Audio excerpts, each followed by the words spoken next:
1/6 తీసుకున్నారు అనుకోండి, ఇది 1.6666 రికరింగ్ వస్తుంది.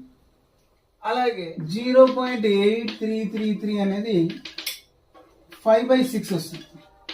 దీన్ని 5తో ఇంటూ చేస్తే అది వస్తుంది.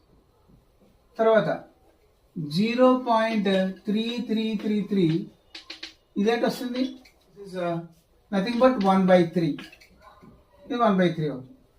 అలాగే 0.222 ఇది 2/9 అవుతుంది, 2/9.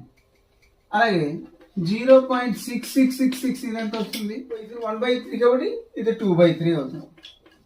అలాగే 0.1250 ఇదెంత వస్తుంది, 1/8 అవుతుంది.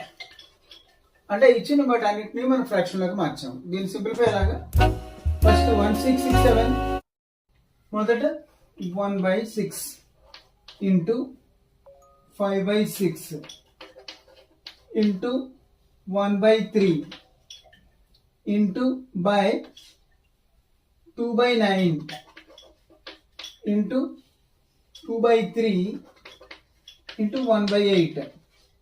ఎక్కడెక్కడ సింప్లిఫై చేసి చూద్దాం. 2 2s 4, 4 2s 8. అలాగే 3 3 కట్ చేయండి. 3 2s 3 3s.